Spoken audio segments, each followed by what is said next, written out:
Hello, Slicey Dicers. This is Brian with another Battle to the Death for you. Today, we have the Steel Will Cutjack and M390 versus the Kershaw Knockout and M390, the USA-made blade exclusive. I'm comparing these knives solely because they're both blue. That's really the only thing I can... No, I'm kidding, of course. They are very similar knives. They both have very tall M390 blades. Both very similar EDC purpose kind of knives. Great EDC knives, by the way, both of these are. And the prices are similar enough. They're not right on top of each other. Then you're looking at $99.95 for this particular version. You can get it with a black wash version for $104.95. Or the Steel Will Cutjack is $154 or $153 roughly, about $153. You can get it either in this blue handle or a black handle. You can also get it in a shorter 3-inch version. This is the 3.5, which obviously compares much better to the Knockout. Design-wise, both of these knives kind of have, or history-wise, I guess. I'm not going to say that the Knockout is what put Kershaw on the map. That's not exactly true. They were pretty popular before they made the Kershaw, but this has been an extremely popular model for the Kershaw. A lot of people say for the Kershaw. I don't know why I worded it that way. Very popular model for Kershaw. A lot of people say it's the best Kershaw. I can't disagree with that. It is a great design. You have the it's called the Knockout because of this aforementioned Knockout subframe lock that is put into it, which is pretty neat. And on this one, especially with the blue against the black, it looks cool as hell too. Speed safe, as a lot of their knives are. USA made Kershaw. Some are made in China, some are made here. It's a great knife that's been well respected for many years for good reason. Now, let's talk about the Cutjack. The Cutjack, on the other hand, that you can say definitely did put Steel Will on the map as far as the enthusiast knife market goes. This thing was released a couple years ago to rave reviews, mine being one of them later than that. But just a fantastic design. And it's just so ergonomic and nice. Simple, but very effective, and lots of really well thought out details. This is, I think, when a lot of us perked up and said, hey, these Steel Will guys know what they're doing. And they've proven it since. Steel Will is definitely a major player now also. So how do these things work? If you've never watched one of these battles to the death before, we are going to talk about design and aesthetics. We're going to talk about quality. We're going to talk about the blade. We're going to talk about the ergonomics. We're going to talk about the carry. And we're going to talk about the deployment and the value. So those 7 categories, winner gets a point. At the end, we're going to add them all up, see who won. So you guys ready for this? Let's do some stats really quick, and then we're going to get into the scoring. First of all, we will look at the Cutjack. You have an overall length of 8 inches. Blade length, as I said, of 3.5 inches. A little less cutting edge than that because it has that nice finger choil in it. You have a blade thickness of 0.12 inches and a handle thickness of 0.44 inches and a weight of, according to my scales, about 4.3 ounces. Steel actually, everywhere I see, they say 4.37, but mine it's more like dead on 4.3. Now we will talk about the Knockout. So most stats, actually all the stats are the same as they are for a standard Knockout. You're looking at an overall length of 7.9 inches, blade length of 3.25 inches. So yes, a little bit shorter blade than what you're getting on the Cutjack, but cutting edge is just the same, if not more, because of this big giant belly here. Blade thickness, again, 0.12 inches. Handle thickness, very thin, 0.4 inches. And a weight of a pretty light 3.8 ounces. All right, now let's get into the categories here. Quality and aesthetics, design and aesthetics. I think they're both pretty decent looking knives. Neither of them are really overly stylistic. Both of these are designed to be really great EDC knives, and flashy is not exactly what you want in your EDC, so I think they both designed to meet their standards. I will say aesthetically, I think that the Knockout has a few more cool little features. Like I said, this blue against the black looks pretty cool, but it is only available in blue because, as I said, this is a USA made blade exclusive, so you kind of just get your one choice. This does come in the black also, which I do like the look of the black one. Actually, I kind of wish I'd have got the black one, but I got this one, which has been fine. It's held up well. This one's actually got quite a few miles on it. I should say that at some point in this. I've had this for a long time, since the birth of the channel, basically, and I've been really using it quite a bit. I do like it a lot, so it does get some use. But it's held up well, and as I said, the design looks fine. But there's just a bit more going on here, and especially this USA made blade version has exclusive little, these little strakes are different. On a standard Knockout, you're going to see these long swoopy milling pockets, I guess you'd call it, and I like the look of this a lot better.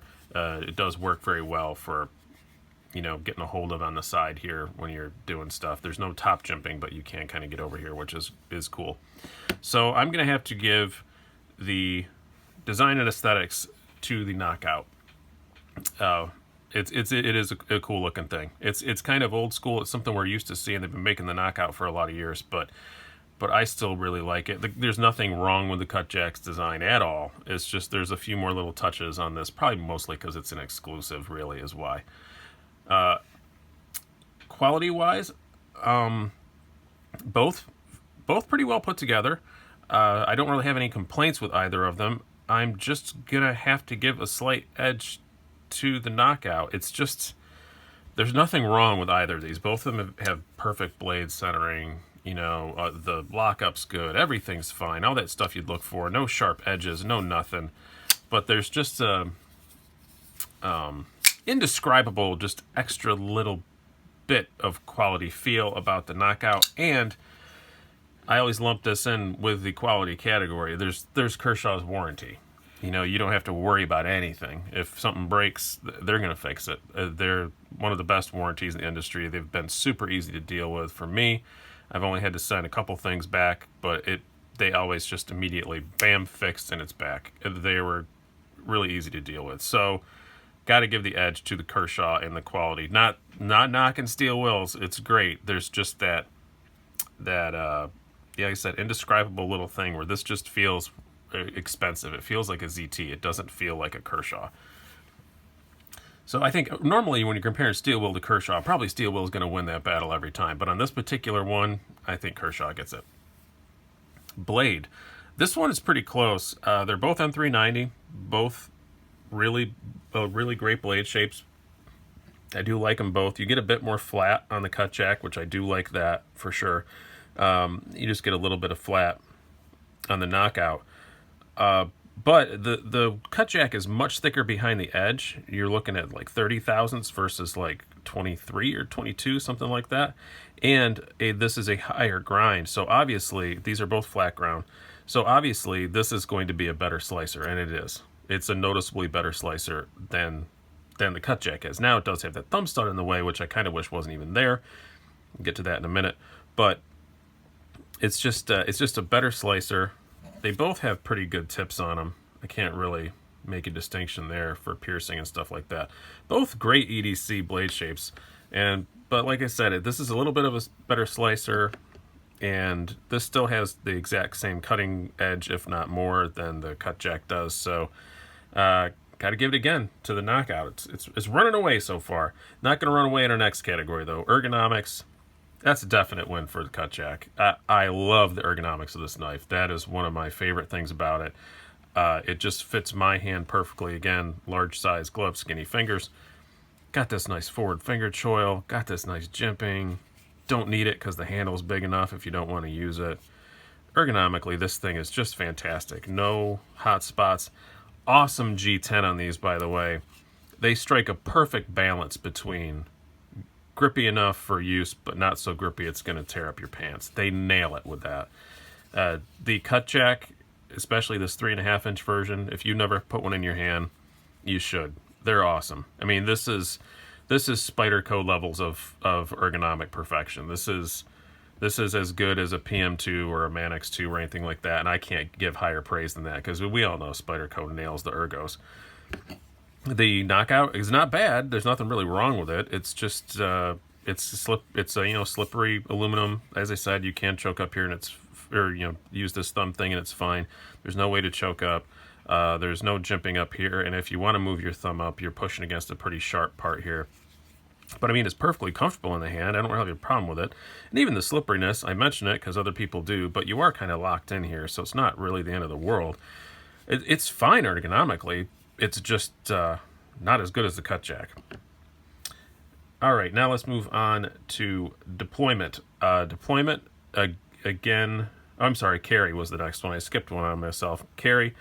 Both these carry pretty good. Well, the Cutjack carries pretty good. This carries really well for a knife this size. 0.4 inches handle thickness. It's very thin. Comes standard with a deep carry pocket clip. Slides in and out of the pocket like a dream. The only carry complaint I have, and it's the tiniest thing, but these screws are pretty proud, so you do have to kind of wiggle it to get it that last few millimeters in there. That's what she said. But it's a great carry knife. It's so slim. And the owner of USA-made blade that got this, Scott, that I got this from, mentioned he carries it in his back pocket all the time. I never carried knives in my back pocket, but he mentioned that, and I've been carrying this in my back pocket a bit. It's so slim that you can actually sit on a soft couch or something and have it not bother you. Or my overly stuffed office chair. It's fine. So it's a really great carry knife. Nothing wrong with this one. It carries a little high, but not crazy. So it does, as I said, the G10 slides in the pocket pretty well. The pocket clip is excellent. I really do like Steel Will's pocket clip.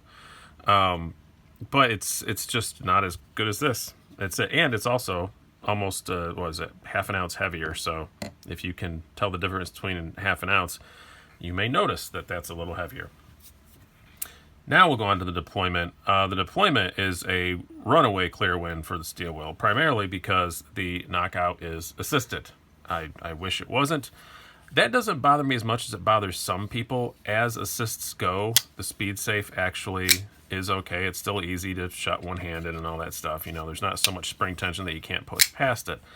The problems I have with assist right now for me is in my particular state of New York, its legality is kind of up in the air. It was legal forever, and then one court decided it's a switchblade, so it's kind of up in the air. I'm kind of getting the feeling it's going to come down on our side on that one, and they're going to remain legal, but we will see. That remains to be seen. But that's just the thing for me. But if you live in a state where assist is illegal, which it is, then you're done. This one's out the door. Now the Cutjack is not only a manual, nice, normal flipper, it's a damn good one. The action on this thing is outstanding.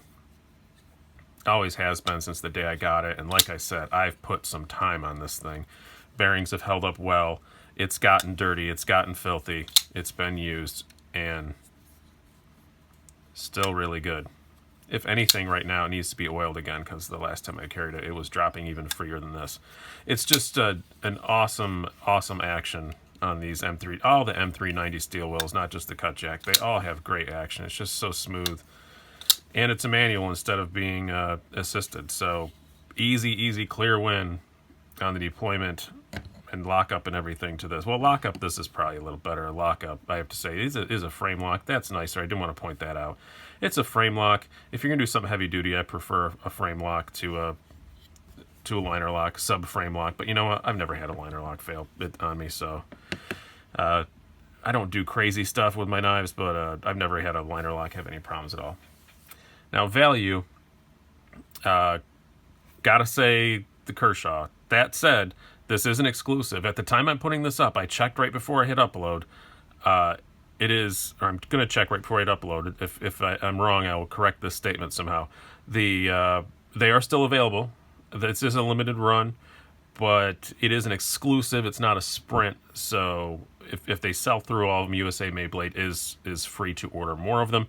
So grab one if you can, if you like this.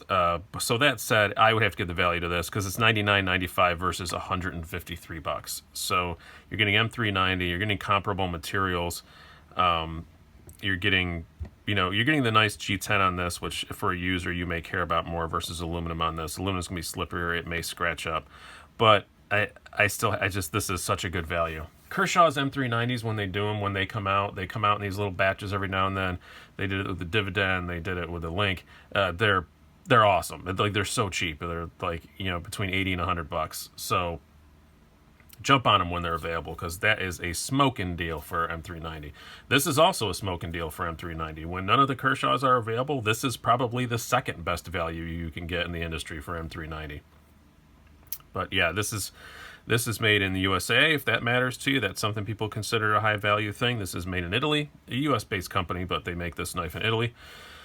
So it's up to you if that matters or not. But I think just going dollars to donuts, you got to go with the Knockout USA made blade exclusive, which makes this knife here from Kershaw, from USA made blade exclusives, and made in the good old America. It's almost 4th of July. Makes this a pretty clear winner in this one. And I'm surprised by that, because I love the Cutjack. It's one of my favorite EDC knives, and it is for a whole lot of people. But when you just go down the stats, you have to give it to the Knockout. Now, that said, I mean, we had a, 4-2 with a tie. So, did I score that correctly? 1, 2, 3, yep, 4-2 with a tie. So, pretty clear win for the Knockout. That said, if you can't have assisted where you are, or you just hate assisted, this is out the window. And then you've got the Cutjack, which is still a great knife. It's still an amazing knife. So, I mean, I did a comparison with this and a PM2 once, and I think it did really well. I don't think it won, but it did really well. And it's just the value of this is just unbeatable. At $100, it's just amazing. And like I said, they are still available right now. If you don't mind the speed safe, go grab one immediately. It is awesome. I gave one of these away for my 2,000 subscriber thing. He is super, super happy with it, as I'm sure you will be if you purchase one. I've been Brian. Hope you have a good one. Talk to you later.